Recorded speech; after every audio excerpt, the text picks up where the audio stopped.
नमस्कार। बड़ी खबर पर बड़ी और सार्थक बहस के साथ हम लेकर हाजिर हैं 5 की पंचायत। मैं हूं आपके साथ रीमा पराशर।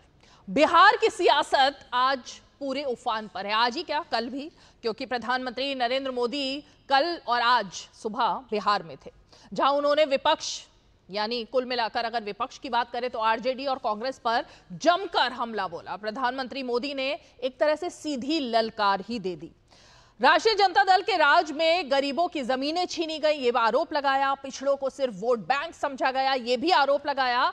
तो आज के हमारे इस पंचायत में हम कुछ सवाल पूछेंगे कि क्या बिहार फिर उस लालटेन युग की तरफ मुड़ेगा जिसका जिक्र प्रधानमंत्री नरेंद्र मोदी ने किया? क्या ऑपरेशन सिंदूर पर सवाल विपक्ष की राजनीति से ज्यादा देश की सुरक्षा के खिलाफ खड़े हुए हैं? और क्या ये चुनाव विकास बनाम वंशवाद का है या फिर विकास बनाम विघटनकारी विचारधारा का? ये कुछ सवाल है, क्योंकि प्रधानमंत्री मोदी की ललकार यह भी रही कि अब लालटेन नहीं बल्कि बिहार को उजाला चाहिए। और यही बात थी जिसको लेकर ऐसा लग रहा है कि बिगुल भी फूंक गया है, जो कि विधानसभा चुनाव इसी साल के अंत में होने हैं, उसको लेकर वार पलटवार जारी है। लेकिन मुद्दा है ऑपरेशन सिंदूर का, जिसको लेकर प्रधानमंत्री नरेंद्र मोदी ने सीधे सीधे कहा कि बिहार की धरती से ही वचन लिया था उन्होंने, और आज फिर बिहार की धरती पर आए तो अपना वचन पूरा करने के बाद आए। जाहिर तौर पर यह मुद्दा विपक्ष को रास नहीं आ रहा है। ऑपरेशन सिंदूर को लेकर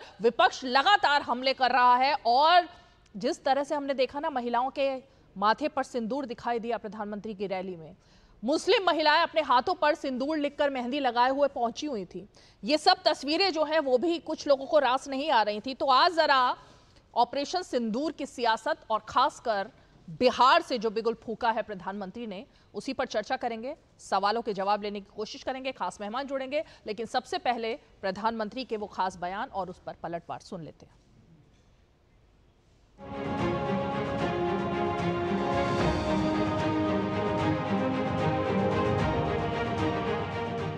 जिन लोगों ने पाकिस्तान में बैठकर हमारी बहनों का सिंदूर उजाड़ा था, हमारी सेना ने उनके ठिकानों को खंडहर में बदल दिया है। बिहार की धरती पर मैंने कहा था, उन्हें कल्पना से भी बड़ी सजा होगी। आज जब मैं बिहार आया हूं तो अपने वचन पूरा करने के बाद आया हूं। कांग्रेस और आरजेडी वालों, इन्होंने कभी दलित पिछड़ा की इतनी तकलीफों की चिंता तक नहीं की। ये लोग विदेशियों को बिहार की गरीबी दिखाने के लिए घुमाने लाते। अब जब दलित, वंचित और पिछड़ा समाज ने कांग्रेस को उसके पापों की वजह से छोड़ दिया है, तो इन्हें अपना अस्तित्व बताने के लिए सामाजिक न्याय की बातें याद आ रही है। गरीब को लूटना, उनके अधिकारों को लूटना, उनकी मजबूरी का फायदा उठाना और खुद राजाशाही की मौज करना। बिहार के आप लोगों को जंगल राज वालों के झूठ और धोखे, उससे आगे भी सावधान रहना बहुत जरूरी है। इस बार बिहार में आदरणीय प्रधानमंत्री जी आए तो सिंदूर पर जितना ज्ञान दे रहे थे, बेहतर होता कि बिहार क्यों पिछड़ा है, बिहार में क्यों पलायन है, क्यों गरीबी है, बिहार में क्यों बेरोजगारी में टॉप पर है। डबल इंजन की सरकार में बिहार फिसड्डी है। गुजरात को जितना राशि दिया, बिहार को क्यों नहीं मिला उतना राशि। डे वन से राहुल गांधी, जयराम रमेश और तमाम उनके लोग, रॉबर्ट वाड्रा से शुरू करके तमाम कांग्रेस पार्टी के नेतृत्व ने भारत के सेना, भारत के शौर्य पर सवाल उठाया है और ये सबूत गैंग खुश नहीं है। जो इन्होंने एक सिंदूर वितरण की योजना बनाई है, प्रधानमंत्री शायद सनातन संस्कृति से वाकिफ नहीं है।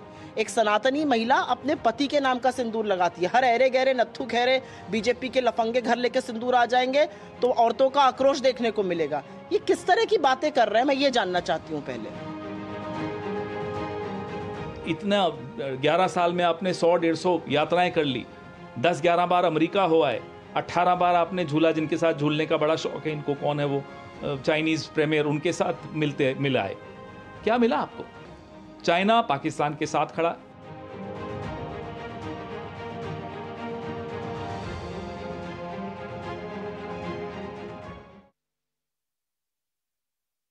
वो सवाल जिसका जिक्र लगातार किया जा रहा है, सभी खास मेहमान हमारे साथ जुड़ गए, एक एक करके परिचय करा देते हैं। हमारे साथ बीजेपी का पक्ष रखने के लिए बीजेपी के नेता और प्रवक्ता रोहन गुप्ता जी मौजूद हैं। हमारे साथ नीरज कुमार जी जेडीयू के वरिष्ठ नेता और प्रवक्ता हमारे साथ जुड़ गए हैं। कुछ ही पलों में हमारे साथ शक्ति सिंह यादव आरजेडी के प्रवक्ता जुड़ने वाले हैं। निखिल जैन हमारे साथ स्टूडियो में मौजूद है, राजनीतिक विश्लेषक और कांग्रेस पार्टी के समर्थक। लेकिन मैं जरा शुरुआत रोहन गुप्ता जी आप ही से करना चाहूंगी।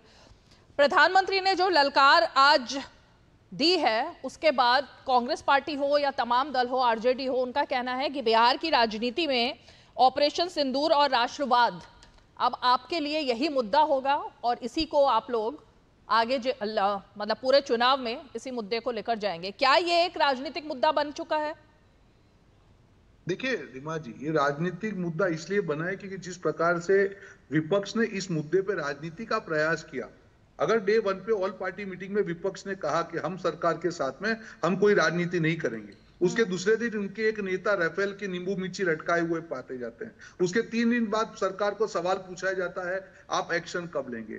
एक्शन लेने के बाद में आप वापस सवाल पूछते हैं हमको कितना नुकसान हुआ। एक्शन लेने के बाद ये कहते हैं कि यूएस ने सीज फायर करवाया, जबकि सेना के हमारे डीजीएमओ ने कहा कि सामने से पाकिस्तान ने अप्रोच किया है और हमने उसके बाद में उसको अग्री किया है। तो जो सवालों की झड़ी लगाई है, जिस प्रकार से कल उनके एक नेता हैं, जो इनके वरिष्ठ नेता हैं, जो इनके जो मीडिया डिपार्टमेंट के हेड हैं, वो कहीं ना कहीं हमारे सांसदों को और जो आतंकवादियों के बीच में कंपैरिजन कर रहे हैं। क्या आपको लगता है कि इस प्रकार की राजनीति को देश की जनता स्वीकार करेगी?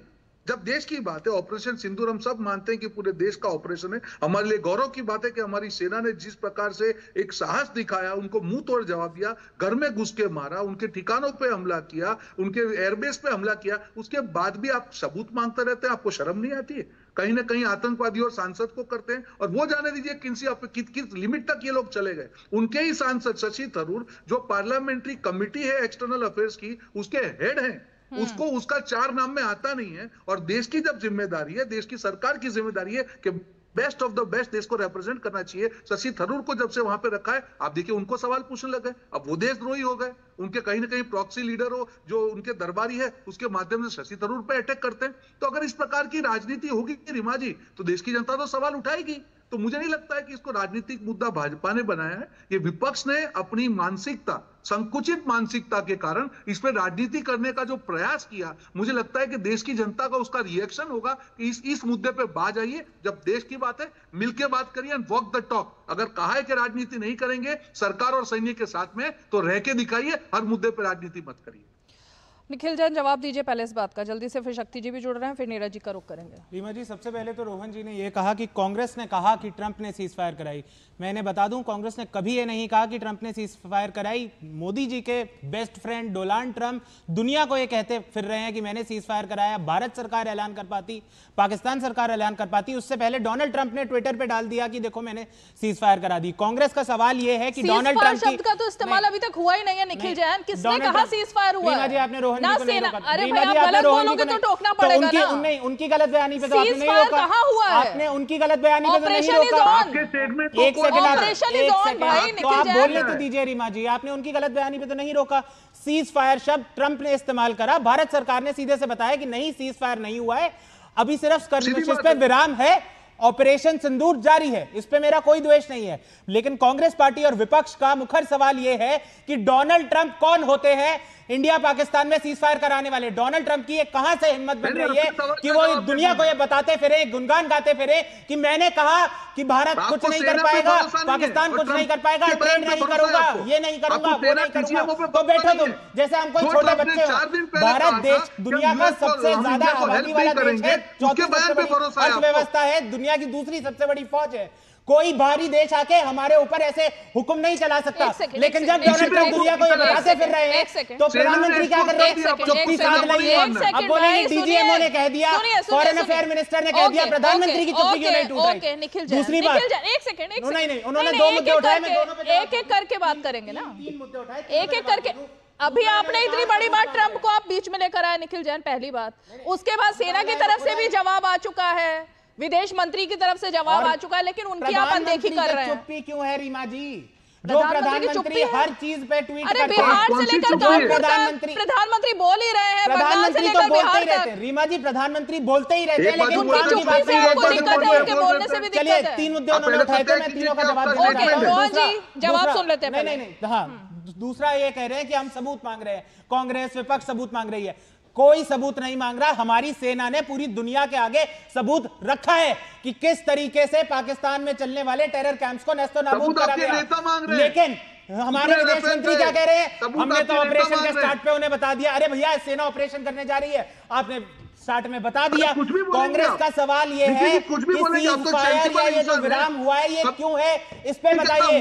अगर विदेशी अखबार ये छाप रहे हैं कि राफेल गिरा है तो इस पे भारत सरकार क्लैरिटी दे कि नहीं गिरा, बताए पूरी दुनिया को कि कोई राफेल नहीं गिरा। लेकिन फिर से प्रधानमंत्री ने चुप्पी साध रखी है। आखिरी बात, तीसरी बात आपने रोहन जी बोली, शशि थरूर के बयान से कांग्रेस को क्या दिक्कत हो गई? कांग्रेस को यह दिक्कत हो गई कि थरूर साहब से गलती से बाय मिस्टेक थरूर साहब ने कहा अरे भाई 2014 से पहले कोई सर्जिकल स्ट्राइक नहीं हुई थी। गलत बात है। ऑपरेशन जिंजर हुआ था 2011 में, हमारी सेना ने एलओसी क्रॉस करके पाकिस्तान के 3 अफसर और जवान के शीश काट के वापस लाए इंसिग्निया के साथ। उसके अलावा 5 और सर्जिकल स्ट्राइक हुई थी यूपीए के दौरान। ठीक है। अब ये भूल गए थरूर साहब, 10 मिनट तक शो में आप ही नहीं बोलते रहेंगे ना, 10 मिनट तक और भी लोग हैं इतने। एक तो आप इतने उग्र क्यों है मुझे नहीं समझ आ रहा। आप स्टूडियो में बैठे, मुझे बहुत तेज आवाज आ रही है आपकी, आराम से भी बात कर सकते हैं। लेकिन अब आपने जो मुद्दे उठाए हैं, रोहन जी जल्दी से जवाब दीजिए। देखिए, पहली बात उन्होंने अभी जो बात की, मैं उसका खंडन करता हूं। उन्होंने कहा आपको डोनाल्ड ट्रंप की बातों पे भरोसा है। हमारे डीजीएमओ ने प्रेस कॉन्फ्रेंस करके 11 तारीख को कहा कि 3:35 के पाकिस्तान के डीजीएमओ ने हमको फोन करके कहा कि हम इसको रोकना चाहते हैं, हमने उसमें सहमति दिखाई। और तब से आप डोनाल्ड ट्रंप जिस डोनाल्ड ट्रंप ने 4 दिन पहले ये कहा था कि बीच में नहीं बोलेंगे आप प्लीज। मैं आपके बीच में नहीं बोला, भारत और पाकिस्तान के बीच में हम लोग मदद नहीं करेंगे, वही रोड डोनाल्ड ट्रंप। आप जानते हैं कि डोनाल्ड ट्रंप का स्टेटमेंट हर दूसरे दिन चेंज होता है। आपको सेना पे भरोसा नहीं है। और दूसरा, बचकाना बात कर रहा हूं रीमा जी, सबसे बड़ी दुख की बात है कि ये कहना कि जयशंकर जो हमारे मिनिस्टर है वो उन्होंने पाकिस्तान को पहले से बोल दिया। इनको अंग्रेजी समझ में नहीं आती। पाकिस्तान का अंग्रेजी तो खराब था, कांग्रेस का अंग्रेजी इतना खराब हो गया। पर्सनैलिटी का टिप्पणी ना करें। अगर मैं कहूंगा कि आपकी अंग्रेजी या हिंदी कितनी अच्छी है बुरी है तो बुरा लगेगा। अब ये बीच में रनिंग कमेंट्री का क्या ट्रेंड है? कोई नहीं रनिंग कमेंट्री करेगा। नहीं, पर्सनल ठीक है, आपको अंग्रेजी नहीं समझ आती है भैया, खाली भाजपा को अंग्रेजी समझ। एक तो अब कोई रनिंग कमेंट्री होगी तो उसकी आवाज म्यूट होगी बिना बताए। हम इसको बढ़ाना नहीं चाहते हैं, इनको शर्म आनी चाहिए इस प्रकार की बचकाना राजनीति करते हुए, और इसीलिए देश की जनता कभी भरोसा नहीं करेगी। आप ये ऐसी बातें कर रहे हैं जिसको कभी आप जस्टिफाई कर ही नहीं सकते हैं। जयशंकर के ऊपर सवाल उठाना, ये कहना कि मोदी जी को मालूम था, इंटेलिजेंस का मैसेज था, फिर भी मोदी जी ने जनता को नहीं बताया। अरे क्या बचकाना बातें कर रहे हैं, कोई मजाक कर रहे हैं? राजनीति की भी पराकाष्ठा होती है। ठीक है। शक्ति यादव जी भी जुड़ गए, लेकिन नीरज जी आप ही का रुख करना चाहूंगी। आरजेडी कांग्रेस पार्टी दोनों का यह कहना है कि जिस तरह से ऑपरेशन सिंदूर, जो सवाल मेरा रोहन जी से था वही बात मैं आपसे जानना चाहूंगी कि क्या ऐसा हुआ है कि एनडीए के शासनकाल में बिहार को फंडिंग बाकी राज्यों की बजाय कम दी गई है, ऐसा आरोप लग रहा है आरजेडी की तरफ से। दूसरा सवाल, क्या ऑपरेशन सिंदूर अब चुनावी मुद्दा बन गया है बीजेपी और जेडीयू की तरफ से? देखिए, पहलगाम की दुखद आतंकी घटना के बाद जब माननीय प्रधानमंत्री का मधुबनी में रैली था तो यह कहा जा रहा था कि पहलगाम की घटना हो गई राजनीतिक रैली का। बड़ा साफ साफ इसको देखने की जरूरत है। और प्रधानमंत्री जी ने वहां से हुंकार भरा कि ऑपरेशन सिंदूर के नतीजे की आज चर्चा की, आज शहीद इम्तियाज को नमन किया, ऑपरेशन सिंदूर के बारे में बताया, आतंक का फन को कुचलने की बात कही। भाई जब पहलगाम की घटना होती है तो देश के प्रधानमंत्री के संबोधन को आप कह रहे हैं कार्यक्रम क्यों कर रहे हैं, राजनीति हो रही है। जब उसके नतीजे आ गए कि दुनिया के 3 देश मात्र पाकिस्तान के साथ खड़ा हुआ, सर्वदलीय बैठक 2 बार हुई, सर्वदलीय प्रतिनिधिमंडल देश के अंदर विदेश में घूम रहा है और पाकिस्तान को एक्सपोज कर रहा है। मुझे कुछ समझ में नहीं आता है कि सर्वदलीय बैठक में आप कहते एकजुटता की बात, दुनिया को संदेश दे रहा है कि हम एकजुट हैं और देश के अंदर ट्विटर वार कर रहे हैं। ये कमी, अरे भाई कमी है तो इस सवाल पर अभी चर्चा करने की जरूरत है। अभी तो हम लोगों ने वो लड़ाई छेड़ी है, अभी कूटनीतिक विजय हमारा हुआ है कि दुनिया का 3 देश उसके साथ खड़ा हुआ। अब यह कहा जाता है कि बिहार को इसका कोई लाभ नहीं मिला, यह कहा जाता है। तो केंद्रीय बजट के बाद जो कांग्रेस पार्टी का बयान है उसको निकाल के दिखा दीजिए। कहा गया बिहार आधारित बजट है, तो चाहे तो दिल्ली वाले को ज्ञान नहीं है या बिहार वाले को ज्ञान नहीं है, दोनों में ही सही होंगे ना। और ये एयर टर्मिनल का विस्तार हुआ तो उसमें किसका पैसा लगा है, ये पैसा किसका लगा है? अगर उसका उद्घाटन हो गया तो हम तो चाहते हैं कि केंद्र सरकार को विचार करना चाहिए, इस पर एक शिलालेख लगवा दे कि भाई जिनको विकास नजर नहीं आ रहा है उन लोग का बयान बजाबता शिलालेख में डेट वाइज वहां चिन्हित रहे और एक तरफ रहे कि भाई कौन कौन सी योजना में यह क्रियान्वित हुआ, कितना पैसा किसका लगा, और दूसरे तरफ जिन लोगों को यह अच्छा नहीं लग रहा, ठीक है, जो कह रहे थे कि विकास पैकेज का हिस्सा नहीं है, उसको भी लिख दीजिए, उनका बयान भी रहेगा तो आने वाली पीढ़ी देखेगा। और उस टर्मिनल से जाना भी नहीं है, ठीक है, अगर जाइएगा राष्ट्रीय राजमार्ग पर जाइएगा, टर्मिनल पर जाइएगा तो अपराध है भाई कि आप उस पर जा भी रहे हैं, ब्रिज क्रॉस भी कर रहे हैं और कह रहे काम भी नहीं हो रहा है। ये दोनों द्वंद की स्थिति है दोनों मामले में। शक्ति जी, यही मुद्दा है। बीजेपी का कहना है और मतलब एनडीए का कहना है कि आंकड़ों के जरिए वो पूरे कैंपेन को बताएंगे कि किस तरह से सड़कों की स्थिति खराब थी और अब क्या स्थिति हो गई है, किस तरह से पहले बेरोजगारी थी और अब क्या स्थिति हो गई है। तमाम आंकड़े हैं जो बीजेपी पेश कर रही है। अब आंकड़ों के मामले में फिर पिछड़ते हुए दिख रहे हैं आपके आरजेडी वाले।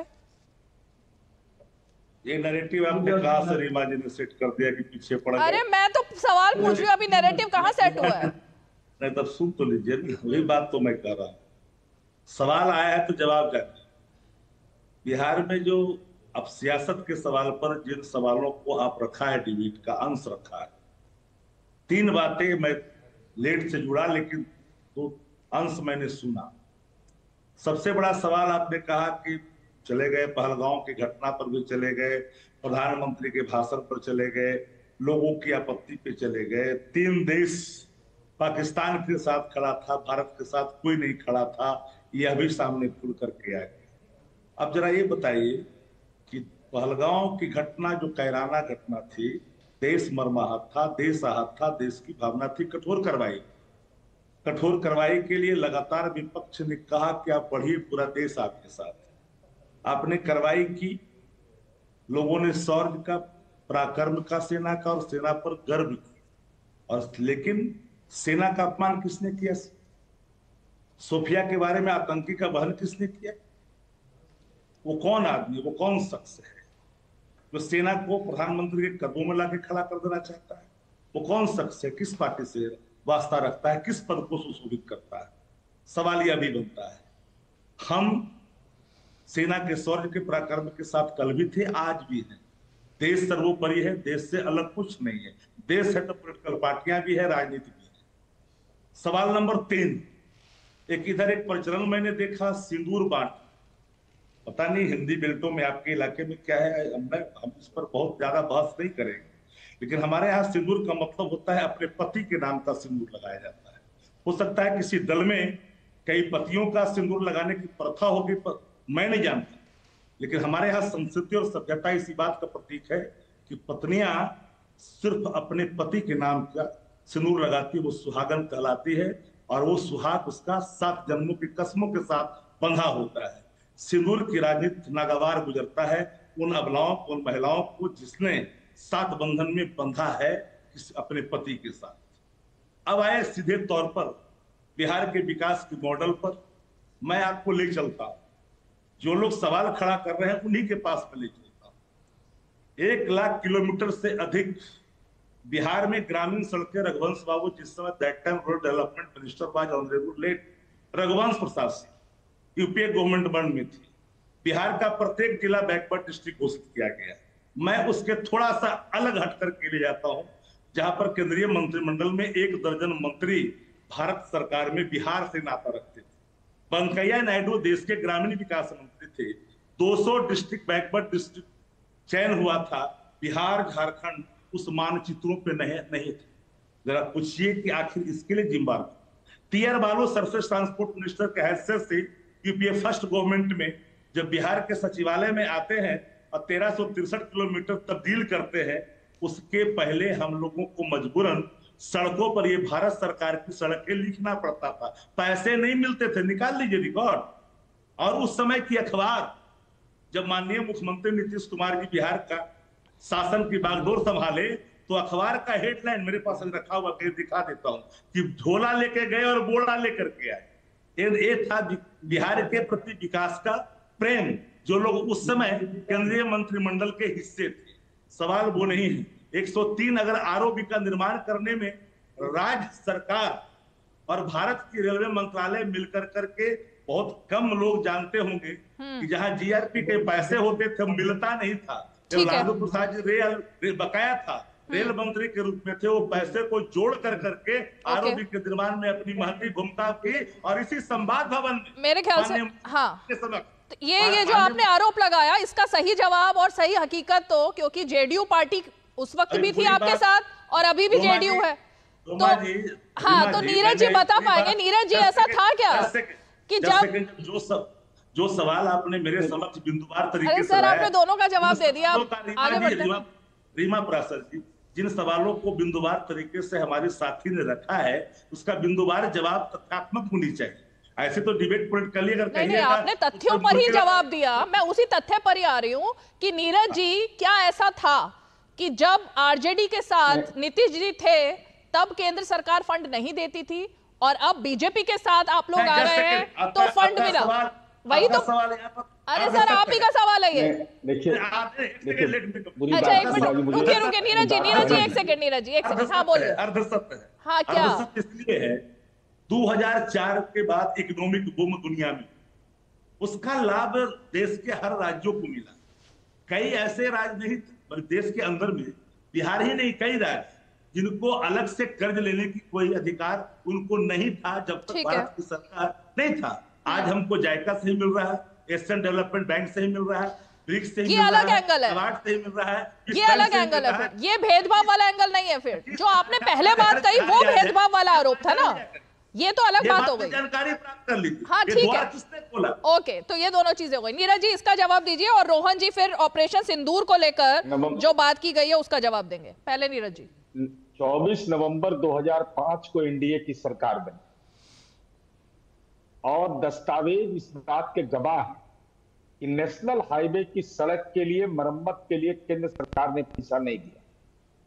1000 करोड़ राज्य सरकार ने अपने खजाने से उन सड़कों की मरम्मती की। वो सड़क मोटरेबल बना सड़क, और हम मांग करते रहे लेकिन वो नहीं मिला। फिर वो मुद्दा मेरे लिए बहस का विषय नहीं, क्योंकि हमारी जिम्मेवारी थी। ऐसा नहीं था कि पहले व्यवस्था नहीं थी। सर्व शिक्षा अभियान 2003-04 में लागू हुआ। जरा पूछिए तो कितना विद्यालय बिहार में बना था, कितने विद्यालय का निर्माण हुआ था बिहार में। चलिए और आगे बढ़िए। बिहार और झारखंड जब एक था, अरे बताने की जरूरत है विभा जी। अरे विरोधी पक्ष के जो माननीय लोग हैं, उनका गली इसी सरकार ने बनाया, उनके गांव घर बिजली हम नहीं पहुंचाए, उनके गांव में विद्यालय पंचायत में हम ही लोग बनाए। इसके पहले नहीं था हाई स्कूल, बहुत जगह पर हाई स्कूल अब तो हर पंचायत में हो गया। माने इसके पहले बिहार के अंदर में बिजली हर घर पहुंच गया था। नहीं सर, ये बताइए ना नीरज जी कि बिजली भेदभाव का वाला आरोप सही है या नहीं? पहले भेदभाव होता था, अब भेदभाव नहीं होता, ये है क्या? अरे मैं आपको बता रहा हूँ। अब मान लीजिए विद्युपुर राघोपुर पुल बन रहा है, आप डिस्कवरी ऑफ इंडिया निकाल करके देखिए, पंडित नेहरू ने कहा था कि हर 25 से 40 किलोमीटर पर गंगा पर ब्रिज बनना चाहिए। आज वो ब्रिज बन रहा है। जब ब्रिज बनेगा तो उस इलाके की तस्वीर बदलेगी, ये कौन नहीं जानता है। तो ये सारे काम करने थे। आज बिहार आजादी के इतने लंबे अरसे के बाद अब हम हर घर बिजली पहुंचा रहे हैं, गली तक बनाया है। गली भी कहिएगा तो किनके घर में गली बनी है, ये नौकरी भी दिए हैं, नौकरी भी दी है। तो पहले क्यों नहीं होता था नीरज जी? वही तो सवाल है कि पहले वाले शासनकाल में क्या दिक्कत थी? दिक्कत यह थी कि अस्थाई सरकार होती थी, अस्थाई मुख्यमंत्री होते थे। कांग्रेस के समय यह परिपाटी थी। राष्ट्रीय जनता दल को जब मौका मिला तो इनके लिए सामाजिक तनाव महत्वपूर्ण था, न कि विकास एजेंडा बनता। अगर विकास एजेंडा बनता तो इनके नेता का कोई जोड़ मिलता, लेकिन आप वो विकास नहीं किए। अब विकास नहीं किए तो उसका नतीजा भुगतना पड़ा। आज सामाजिक सरोकार के विषय पर भी बिहार लीडिंग स्टेट है। ठीक है, जवाब दीजिए शक्ति जी जल्दी से। देखिए, अगर संदर्भ हमारा है तो आरजेडी तो बोला उन्होंने अभी। एक सेकंड, संदर्भ अगर व्यक्तिगत मेरा है तो मैं आपको संज्ञान में दे दूं। सर्च करिए गूगल, हो सकता है कि मेरे यहाँ जो हाई स्कूल है ना, और मिडिल स्कूल और प्राइमरी स्कूल, बहुत लोग की। अरे पूरे बिहार का बताइए, लालू नंबर एक,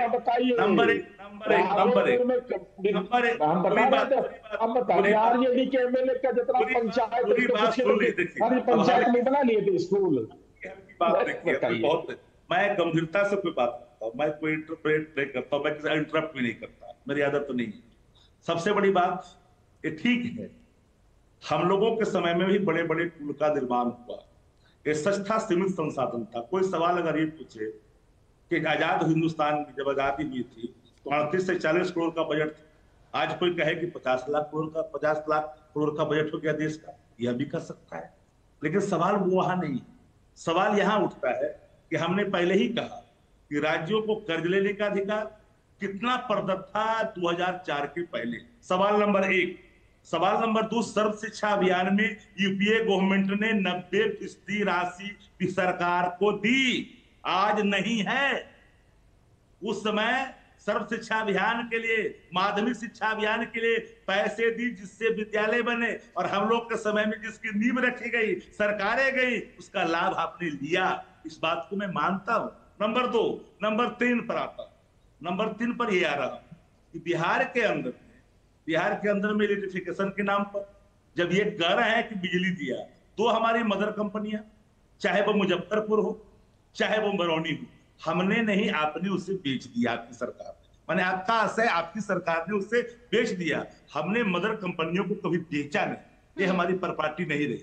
ठीक है, देश भर में सबसे अधिक महंगी बिजली इस बिहार के अंदर में। ये भी बात सत्य है कि हम वी आर कंज्यूमर, हम कोई प्रोडक्शन नहीं करते बिहार के अंदर में, ये हमारी उपलब्धि नहीं है। हम सिर्फ बाजार, हम ऐसे उपभोक्ता हैं कि पैसे देके लेते हैं, ये हमारी उपलब्धि नहीं हो सकती है। एक बाजार बन के रह गए। अगर इसे अगर विकास का मानक मानते हैं, बाजारूपन को, तो मैं इसे नहीं मानता। रोहन गुप्ता जी को फ्रेम में लाइए। हमारी जरूरत है बिजली की। हमको सबसे महंगी बिजली इस देश के अंदर में, गूगल सर्च करिए, बिहार का है। अरे सर, गूगल सर्च क्यों कर रहे हैं? इतनी सारी संस्थाएं सब आंकड़े दे रही हैं अपने, गूगल सर्च क्यों करें? जरा सा सुन तो लीजिए। जल्दी 10 सेकंड।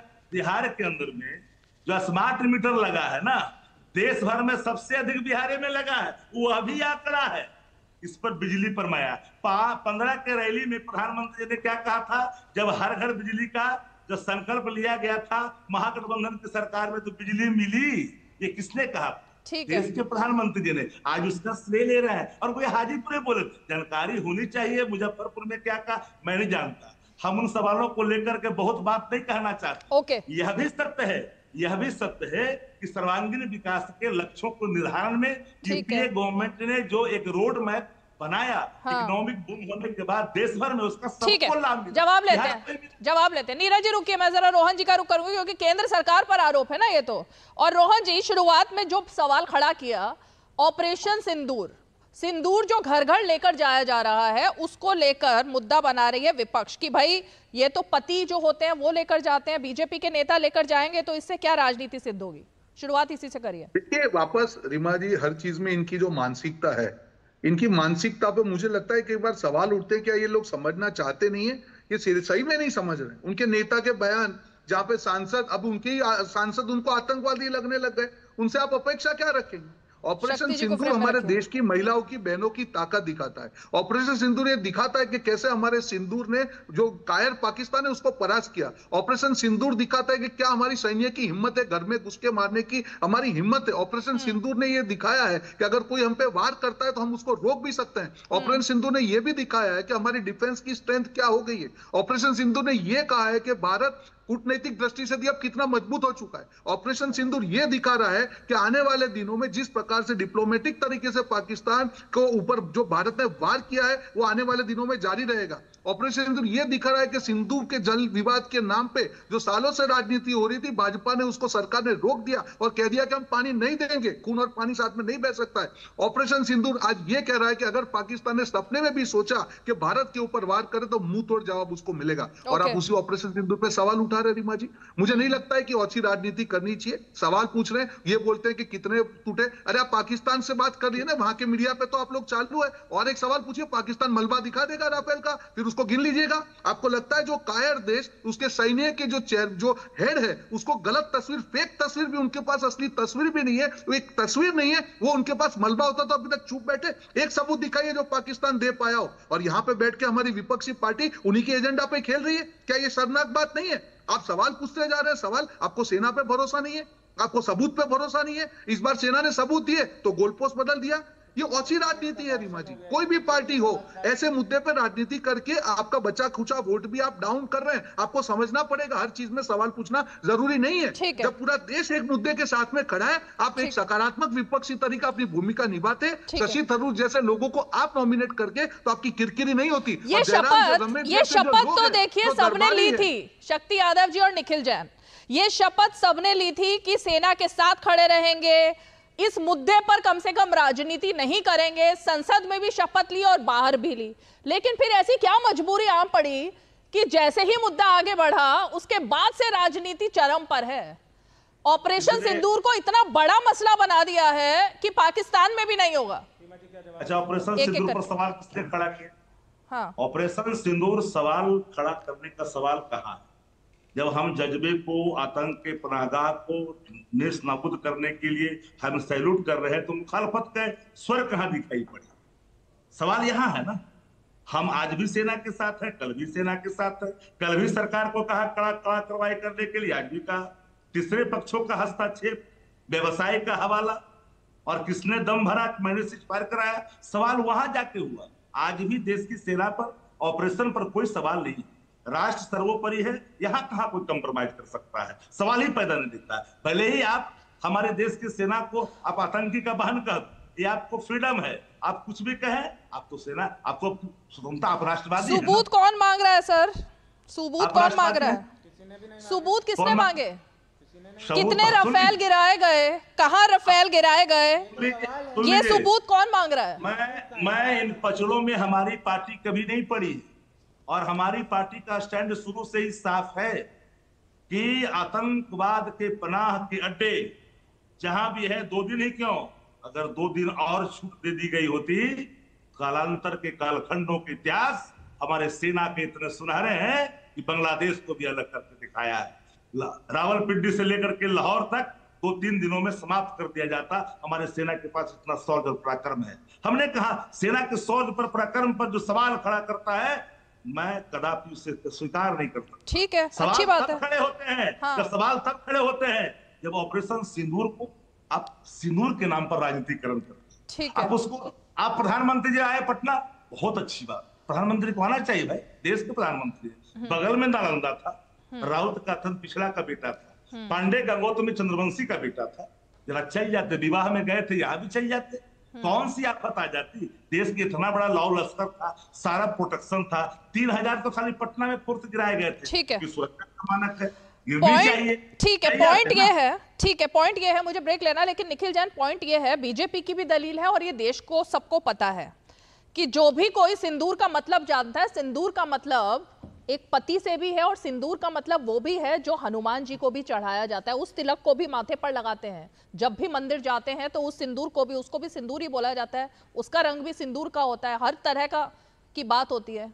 तो कम से कम ये बेसिक ज्ञान भी तो होना जरूरी है निखिल जी कि सिंदूर को कम से कम इसी तरह से मत अपनाओ आप। सबसे पहली बात तो भाजपा के प्रवक्ता ने भी एक बहुत लंबा भाषण दिया कि कोई भाषण नहीं था, वो जवाब दे रहे थे भाई, सभी जवाब दे रहे हैं। रोकती नहीं है रीमा जी मुझे, लेकिन आप अजीबोगरीब बात करोगे तो रोकना पड़ेगा ना। आप अपनी बात पर आइए, आप किसने क्या बोला उस पर क्या है? नहीं, जवाब एक, अगर हम डिबेट कर रहे हैं तो जाहिर सी बात है कि उनके तर्क पे मैं कोई भी तर्क दूंगा, वो कुछ कहेंगे मैं उसका जवाब दूंगा। मैं ये कहना चाह रहा हूं क्या होता है ये तो पता होगा ना। रीमा जी ठीक है, अच्छी बात है। बात यह है कि उनसे सवाल पूछा गया कि भाजपा के कार्यकर्ता घर घर क्यों सिंदूर बांटेंगे, तो उन्होंने बात कर दी ऑपरेशन सिंदूर की। रही बात हनुमान जी को चढ़ाए जाने वाले सिंदूर की, अभी तक भाजपा के प्रवक्ता ने खुद ये बात नहीं कही जो आप कह रहे हैं। ये ऑपरेशन सिंदूर में जो सिंदूर नाम लगाया गया, उसका परिप्रेक्ष्य, उसका कॉन्टेक्स्ट औरतों का सिंदूर ही था, जिस सिंदूर को उन आतंकवादियों ने मिटाया जिन आतंकवादियों को आज तक पकड़ा नहीं गया। खैर उसे छोड़िए, हम बात कर रहे थे राजनीति की कि विपक्ष राजनीति कर रहा है, विपक्ष सरकार के साथ नहीं खड़ा। नहीं, विपक्ष नहीं, सिर्फ कांग्रेस पार्टी। आरजेडी ने तो कह दिया है कि उन्होंने ना सबूत मांगे हैं, ठीक है, आरोप उनके लिए ये एक मुद्दा है, मुद्दा सिर्फ कांग्रेस के लिए है ये। जी एक ही, मैं मान लिया आपकी बात, आपके हिसाब से सिर्फ कांग्रेस पार्टी राजनीति कर रही है। ये आपके दर्शकों को दिखाना चाहूंगा 26/11 के 2 दिन बाद बीजेपी का ad, weak government vote for BJP, ये 26/11 के 2 दिन बाद ऐड डाला था। ये मैं इसलिए दिखा रहा हूं आज से 17 साल पुरानी चीज, क्योंकि इस पार्टी का इतिहास है आतंकी हमलों पे राजनीति करने का। नरेंद्र मोदी 2013 में क्या कहते हैं, प्रॉब्लम सरहद पे नहीं, प्रॉब्लम दिल्ली में है। दिल्ली में कौन बैठते हैं, सेना के अध्यक्ष बैठते हैं, बट ठीक है, नरेंद्र मोदी कह रहे थे। पुलवामा में अटैक हुआ था, नरेंद्र मोदी ने क्या करा, डॉसियर दिया पार्लियामेंट, पठानकोट का अटैक करते ही साथ साथ पाकिस्तान को एक डॉसियर दिया गया। पठानकोट में अटैक हुआ था, उसके बाद क्या करा, नरेंद्र मोदी ने आईएसआई को बुला लिया। चलिए ये तो छोड़िए, राजनीति की बात कर रहे थे हम, ऑपरेशन सिंदूर की राजनीति। अच्छा ये देखिए, देखिए तो स्क्रीन भी देख लो एक बार, ये जो स्क्रीन पर चल रहा है ना, ये बीजेपी का ऐड नहीं था, ये अखबारों में सुर्खियां छपी थी कि जिस दिन 26/11 हुआ उस दिन राहुल गांधी का आइडिया क्या था और वो कहां थे और कहां पार्टी हो रही थी। मेरे ख्याल से गड़े मुर्दे नहीं उखाड़ने चाहिए निखिल जैन, गड़े मुर्दे नहीं उखाड़ते, जब उखाड़ोगे तो ये सारी चीजें सामने आएंगी ना। सिंदूर पे रहते हैं, जब गड़े मुर्दे उखड़ेंगे तो ये इतिहास भूल जाते हैं, इतिहास में नहीं जाते, इतिहास में नहीं जाएंगे, नहीं जाना चाहिए। किस तरीके से आरएसएस ब्रिटिशर्स को सपोर्ट करता है उसमें नहीं जाऊंगा मैं, इसमें आता हूं।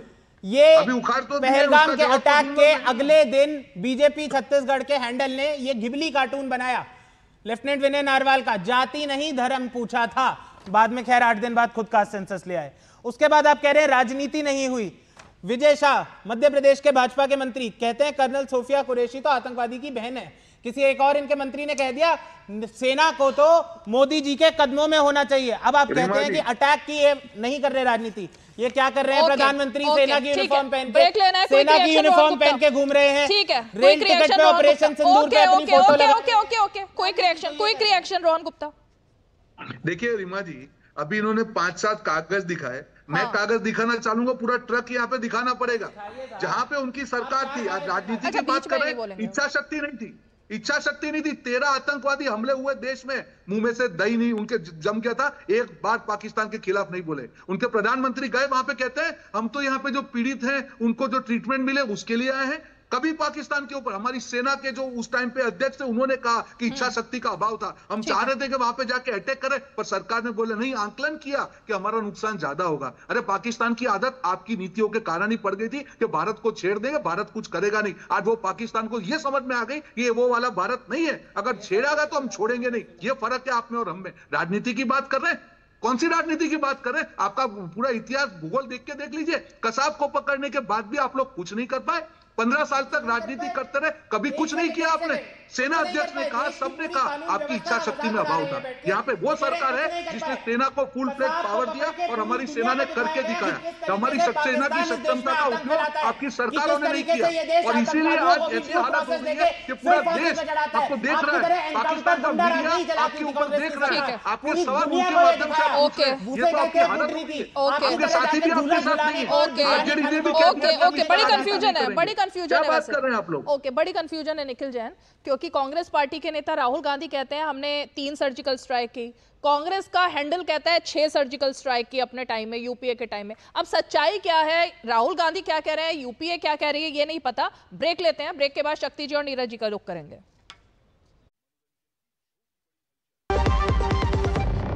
जब विश्व चाय की बात बोलती है तो आसाम की बात आती है और हम गौरव फील करते हैं। सच में लाजवाब हमारी चाय, आसाम की चाय। 200 glorious years of Assam tea. The saga will continue for many more centuries to come.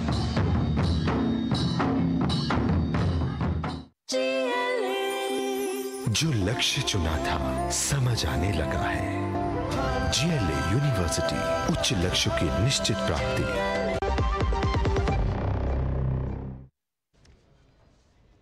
चलिए जल्दी से रुक करते हैं। नीरज जी, जो बात यहाँ शक्ति जी कह रहे हैं कि एक ऑपरेशन सिंदूर पर उन्होंने और उनकी पार्टी का स्टैंड बिल्कुल क्लियर है, उन्होंने कोई सवाल खड़े नहीं किए, तो ये जो भ्रांतियां हैं, ये भ्रांति सिर्फ कांग्रेस पार्टी है जो इस पर सवाल खड़े कर रही है। वो सेना के शौर्य के साथ है और उन्होंने इसको लेकर कोई बवाल नहीं किया। केवल वो नहीं खड़ा कर रहे हैं, कांग्रेस पार्टी तो कर ही रही है। जो अभी लालू जी के घर में पौत्र का जन्म हुआ है, तो ममता दीदी का भी है, तो सबूत मांग रही थी सर्जिकल स्ट्राइक का सबूत मांगी है ममता बनर्जी जी ने। हाँ। ईडी गठबंधन के घटक दल हैं। अखिलेश यादव कहते हैं कि ऑपरेशन रक्षा नीति के तहत है या राजनीतिक लाभ के लिए। ऐसा नहीं कि केवल कांग्रेस ही, अगर कर्नल सोफिया के बारे में कोई बोल रहा है कि गुनाह है, तो ममता बनर्जी भी बोल रही है तो वो गुनाह है। अखिलेश यादव बोल रहे हैं तो गुनाह है। प्रियंका गांधी बोल रही है टाइमिंग और उद्देश्य पर, तो वह भी गुनाह है। राहुल गांधी बोल रहे हैं तो ये तब पर भी गुनाह है।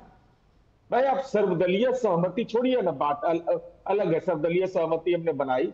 अभी जब दुनिया के विभिन्न देश में हमारे सांसद गए हुए, पाकिस्तान एक्सपोज हो रहा है। आप देख लीजिए जयराम रमेश जी का क्या बयान आ रहा है। क्या मतलब इसका है? हम लोग के देश की परंपरा यह नहीं रही है कभी। हम ऐसे सवाल पर एकजुट रहते हैं, लेकिन अब दिक्कत कहां है कि कर्नल सोफिया पर हम चुप हो जाए, ममता बनर्जी जी पर शक्ति यादव जी चुप हो जाए, भाजपा के प्रवक्ता ऐसे सवाल पर कांग्रेस पर नहीं बोले। ये गलत, ये सच होता है और राष्ट्र हित महत्वपूर्ण होता है। इसलिए हम अनुरोध करेंगे, क्या क्या मांग होने लगा है, पार्लियामेंट का विशेष सत्र बुलाइए, कोई कुछ बोल रहा है। भाई अभी सेना के शौर्य को सब लोग सराह रहा है। अब ऑपरेशन सिंदूर के अंदर मीन मेक निकालना, उसकी समीक्षा की बात करना, क्या हमारी चूक है, इसको सार्वजनिक इस दुनिया के अंदर में अपनी पूरी रक्षा नीति को आप एक्सपोज कर दीजिएगा। ऐसा हुआ है कहीं? शक्ति जी, ऐसा अगर हो रहा है अब जब इंडी गठबंधन अभी तो एकजुट है ही, ऑफिशियली अभी तक उन लोगों के बीच में कोई ये दिखाई नहीं दिया है कि टूट गया है इंडिया अलायंस। राहुल गांधी आपके साथ दिखाई भी देंगे बिहार में और अभी भी दिख रहे हैं, तो जिम्मेवारी तो आपकी भी है ना थोड़ी, कि अपने अलायंस को भी समझा लीजिए। रीमा जी, सवाल ये उठता है, युद्ध अगर रक्षा नीति के तहत हुआ, युद्ध हुआ, क्या स्ट्राइक हुआ, 2 सवाल। एक सवाल कोई विरोध भी नहीं जाता। नंबर 1 सवाल यह है कि हम साथ में हैं सेना के शौर्य और पराक्रम के साथ। अगर सवाल ये पूछा जा रहा है, आप अगर कुछ इतर सवाल करते हैं, क्या ये सत्य नहीं है कि ट्रंप ने कोर्ट में एफिडेविट तक दिया कि मैंने सीज फायर दोनों को क्यों कराया, हवाला किस बात का दिया गया? ये सवाल नहीं है। तीसरा पक्ष इस देश स्वीकार कर सकता है हस्ताक्षर को? नहीं कर सकता है। हमारे खिलाफ है, देश की नीतियों के खिलाफ। आप याद करिए श्रीमती गांधी ने क्या कहा था कि आप इंतजार करिए, हम बाद में बात करेंगे। सवाल वो नहीं है। सवाल है कि पूरा देश पूरा विपक्ष जब एक मुस्त होकर के एक कड़ी कार्रवाई के लिए किया, तो कोई भी हस्तक्षेप के पहले देश के उन तमाम लोगों को एक बार आपको लेना चाहिए था, विचार करनी चाहिए थी कि मेरे समक्ष ये सवाल है। हम विदेश नीति में हम किसी प्रकार का हस्तक्षेप नहीं करते। ठीक है। राष्ट्र से जुड़ा हुआ सवाल होता है, हाँ। क्योंकि विदेश नीति हमारी मजबूत है या कमजोर है, क्योंकि कोई राष्ट्र नहीं आया। कई साथी ने कहा कि पहले ही प्रधानमंत्री जी हमला के पहले ही आ गए, हाँ। नेपाल की सीमा पर आए थे। नेपाल खड़ा हुआ क्या? नेपाल खड़ा हुआ क्या? सवाल वो नहीं, सवाल साफ ये है कि विदेश नीतियों में क्या कोई हमें और कुछ करने की आवश्यकता है? उन राष्ट्रों की तरफ हम जा रहे थे, विदेश में सारे पॉलिटिकल पार्टियों के नुमाइंदे जा रहे हैं। ठीक है। करके हम नहीं, सब विपक्ष बातों का को कर्तव्य भी है, ये पूछना विपक्ष का कर्तव्य भी है, लेकिन मेरे ख्याल से शक्ति जी, आज आपने प्रधानमंत्री का भाषण नहीं सुना जब आज वो बिहार में थे।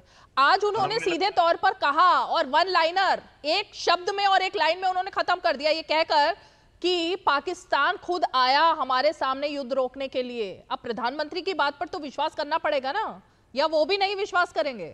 उन्होंने खुद कहा तो बात ही खत्म हो गई यहाँ की प्रधानमंत्री ने साफ कह दिया है आज। अच्छा, एक बात बताइए, आप माननीय प्रधानमंत्री जी ने कहा कि पाकिस्तान ने हमसे गुहार लगाई युद्ध विराम, ठीक है। ट्रंप ने कोर्ट में कौन से दस्तावेज पेश, जरा ये बताएं, क्या देश के प्रधानमंत्री एक बार भी इसका खंडन किया है? करने चाहिए, राष्ट्र हित में करनी चाहिए। ये कोई पॉलिटिकल इशू नहीं है, राष्ट्रीय सुरक्षा से जुड़ा हुआ सवाल है। इन सवालों की यूं ही वैसे विदेश मंत्री भी और सेना भी दोनों ने कह दिया है कि मध्यस्थता किसी ने नहीं की। अब ट्रंप पे भरोसा करना है या अपने देश के विदेश मंत्री पर? ट्रंप की बातों को कौन खंडन करेगा? खंडन तो करेगा प्रधानमंत्री। कोर्ट में जो दस्तावेज दिए वो क्या अमित शाह पर नहीं है? रोहन गुप्ता जवाब दीजिए। देखिए, वापस मैं उसी बात पे आ रहा हूं, ट्रंप की बातों का खंडन हमारी सेना ने खुद किया है। इसमें उससे ज्यादा आप, ठीक है, प्रधानमंत्री जी को आप मानेंगे कि चलो एक पार्टी में है, सेना के डीजीओ ने प्रेस कॉन्फ्रेंस में कहा कि सामने से पाकिस्तान के डीजीओ ने हमको कहा और हमने उसको स्वीकार किया, और यही हमारा ऑपरेशन सिंदूर था कि हमने, हमारे ऊपर आपने अटैक किया, हमने रिटेलिएट किया। उस टाइम पे भी अजीत डोभाल जी ने भी कहा था कि अगर आप नहीं करेंगे तो हम नहीं करेंगे, उसमें नई चीज नहीं है, पर इसमें भी इनको राजनीति करनी है।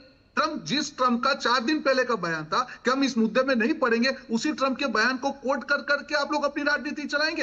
वही ट्रंप था, उसने 15 दिन के पहले कहा था कि भारत के चुनाव में मोदी जी को हराने के लिए इतने मिलियन डॉलर का खर्च किया गया, तब तो ये पार्टी कुछ नहीं बोली। तो हमको समझना पड़ेगा रीमा जी कि जब आप किसी के बयान पे राजनीति करते हैं तो आप, जो बयान अगर सेना के खिलाफ जाता है तो उस पर राजनीति नहीं हो सकती है। और वापस में उस मुद्दे पे आना हो कि जयशंकर जी को ये कहना कि आपने पहले से बता दिया, मुझे लगता है कि इतनी बड़ी बचकाना बात देश की जनता स्वीकार करेगी कि आप देश के विदेश मंत्री जो भी है, जो भी सरकार हो, आप उसके ऊपर भरोसा नहीं करते हैं और आप सामने वाले के स्टेटमेंट पे भरोसा करते हैं। मुद्दे है यहाँ पे, अगर इन्होंने जो मुर्दे उखाड़े हैं रीमा जी, इनका भूतकाल आप देखेंगे, इनको तो कुछ बोलने का अधिकार ही नहीं है। मुंह में दही जमा के बैठ गए थे, और पाकिस्तान की हिमाकत भी आज इसीलिए हुई है, अब नहीं होगी। अब वो समझ गए कि नया भारत है, अब ये आंख में आंख डाल के बात करेगा। और जब सामरिक बात हो रही है, जल सिंधु विवाद की बात हो, सारे मुद्दे को हम साथ में लेके ऑपरेशन सिंदूर जारी है। अभी तो कूटनीति की बारी है, देखते जाइए, भले कितनी भी राजनीति करें, ये भले पाकिस्तान की चैनलों पे स्टार कैंपेनर बन जाए, फर्क नहीं पड़ेगा। देश की जनता ने और सरकार ने, सेना ने तय कर लिया है कि इस बार फुल एंड फाइनल सेटलमेंट करेंगे। ठीक है। क्या शक्ति जी, मैं तो कुछ और सवाल आपसे पूछने वाली थी, लेकिन लगता है आप कुछ इसमें ऐड कर रहे हैं। मैंने एक सेकंड, बहुत अच्छी बात कही मोहन गुप्ता जी का मैं बहुत शुक्रगुजार हूँ। उन्होंने कहा कि ऑपरेशन सिंदूर जारी है। हाँ, सभी कह रहे हैं। हाँ, सब लोग कह रहे हैं। हाँ। बिहार में जो वीर गति को प्राप्त होने वाले जो सेना लौट रहा है ना, उसमें दोयम दर्जे की बात हो रही है। कही जा रही है कि जो ऑपरेशन सिंदूर में मारे गए हैं उनको मिलेगा मुआवजा। शहीद बोलते हैं उसको। 10 सेकंड आप ही के सवालों से मैंने सवाल लिया।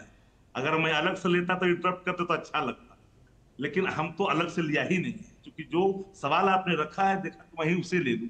तो आपने बिहार के अंदर में जितने भी हमारे वीर गति को प्राप्त होने वाले, शहादत देने वाले वीर सैनिक जिन्होंने मौत को गले लगाया देश की सुरक्षा की, और उनको आप दो तरह से ट्रीट कर रहे हो, तो फिर ऑपरेशन सिंदूर जारी और ना जारी का सवाल सामने खड़ा हो जाता है। सवाल नंबर 1। सवाल नंबर 2, उन्होंने कहा, हम लोगों ने शुरू से कहा, हमारे देश की सेना के प्रमुखों ने अगर पाकिस्तान के संदर्भ में कहा सवाल है कि तीसरा राष्ट्र पहले ट्वीट किसने किया? ट्रंप ने किया। तो अगर ट्रंप साहब ने पहला ट्वीट किया तो बढ़ करके साहसी प्रधानमंत्री जी को दो टूक शब्दों में कहना चाहिए था कि मेरे दोस्त, मेरे यार, मेरे हर दिल अजीज ट्रंप भाई, ये तो मैंने इस आलोक में किया है सीज फायर, आप क्या दाल भात में मुसल चंद बन रहे हो, ये कहनी चाहिए थी। तो लगता देशवासी कि नहीं, प्रधानमंत्री ने दो टूक जवाब दिया ट्रंप साहब को। लेकिन ट्रंप साहब एक बार नहीं, दो बार नहीं, तीन बार नहीं, वो तो हद तक कर दिया कि कोर्ट पे जाकर उन्होंने प्रस्तुत कर दिया।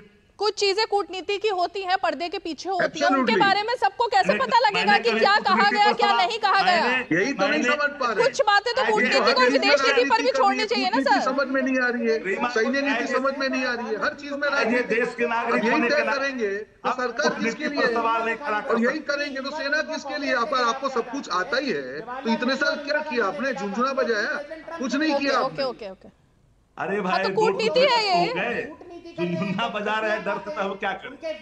कुछ नहीं किया, इतने 13 आतंकवादी हमले हुए, चुपचाप बैठे। हमारे सिविलियन को जो मौत के घाट पहुंचाया, अगर उसके बारे में खोजबीन करके ढूंढ करके उनको अगर हम समाप्त करें तो साहस भरा कदम होगा। ये सवाल राजनीतिक नहीं है। तो मार चुके हैं, अभी उनका भी नंबर आएगा।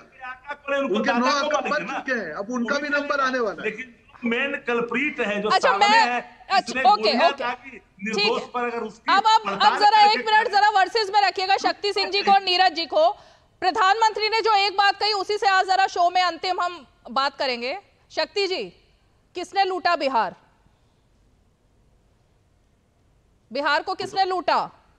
तो प्रधानमंत्री जी का इन्वेस्टिगेशन चल रहा है। उन्होंने बोला ना, जिन्होंने लूटा वो अब सामाजिक न्याय की बात कर रहे हैं। अरे मैं तो सामाजिक न्याय के मुद्दे पर प्रधानमंत्री जी को हमने अपनी पीठ पे लाके खड़ा किया। 2020 में भी किया था खड़ा, 24 में भी किया था खड़ा। यह है सामाजिक न्याय की नीतियों की जीत है। और जिन लोगों ने, जिनके बारे में करे लूटा, मैं अगर नाम लूंगा तो मैं ठीक नहीं लगेगा, मैं कहना नहीं चाहता।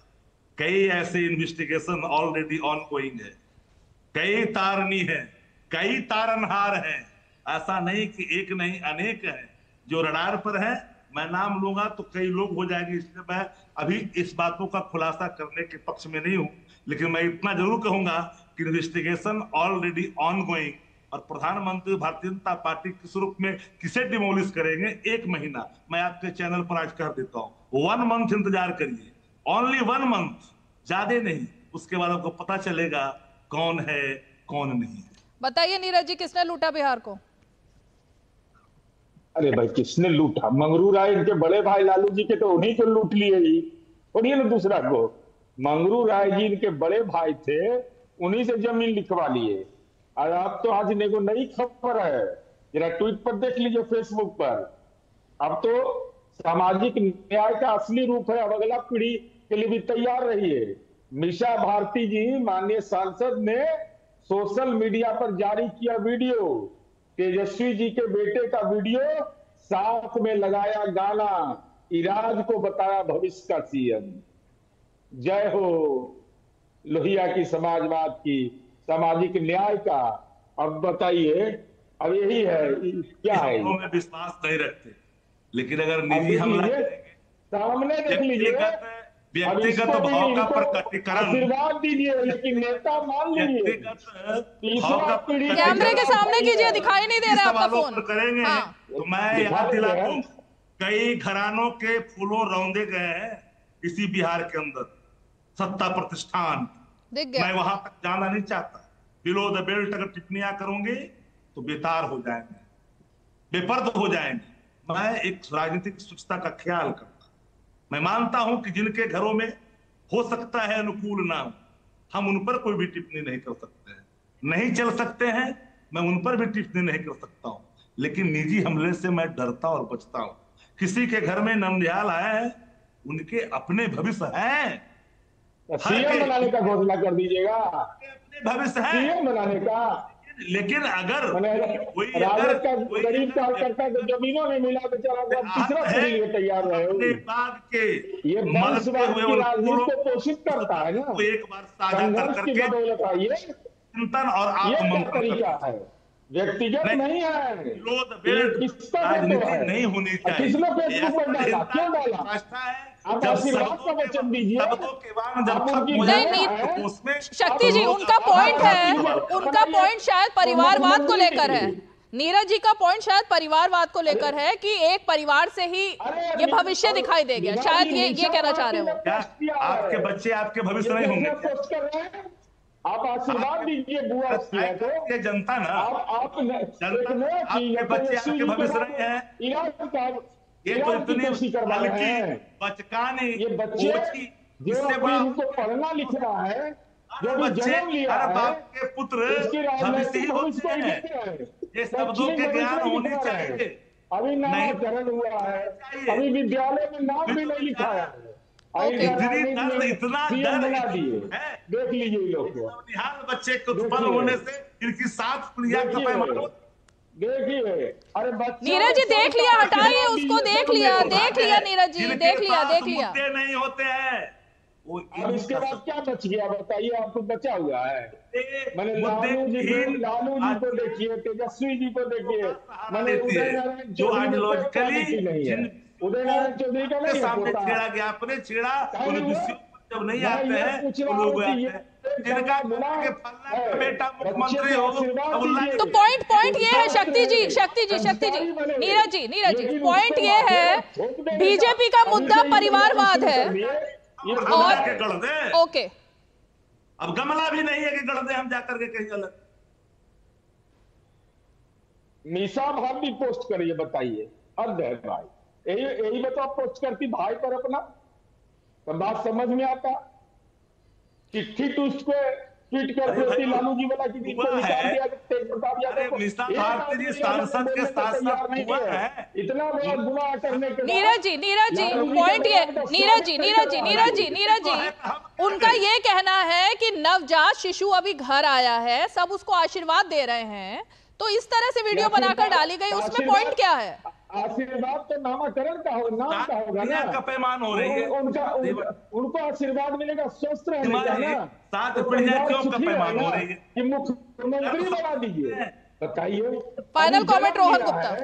अभी पढ़ने लिखने का देखिए रीमा जी, जब बात अभी आपने बिहार की छेड़ी, तो मैं बिहार के बारे में थोड़ी सी एक टिप्पणी कर दूं, क्योंकि पूरी डिबेट में बिहार की बात थी। आज जीडीपी की बात करें, बिहार की आज की जीडीपी 22.5% है। हाँ। और जब लालू के जंगल राज में वही जीडीपी 0.38% थी।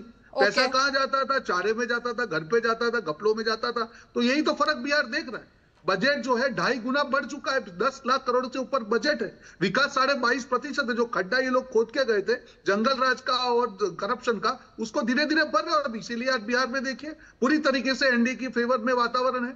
तो मुझे नहीं लगता है कि इनको ऐसी हो, जिनका भूतकाल इतिहास इतना दागिल हो, मुझे नहीं लगता है कि उनको किसी की बात करने का अधिकार है। आप तो प्रायश्चित करिए, वोट नहीं, माफी मांगिए। ओके, बहुत बहुत शुक्रिया। अब सभी खास मेहमान हमारे साथ 5 की पंचायत में जुड़े, और इसीलिए मुद्दा बिहार का है, मुद्दा गर्म है, चुनाव भी बिहार का। कहा जाता है कि बिहार में बच्चा राजनीति जानता है, राजनीति के गुण भी जानता है, लेकिन बिहार में मुद्दे बहुत सारे हैं और उसमें ऑपरेशन सिंदूर इसकी आग। चलिए, 5 की पंचायत में आज इतना ही। सोमवार को फिर होगी मुलाकात, तब तक के लिए हमें दीजिए इजाजत। नमस्कार।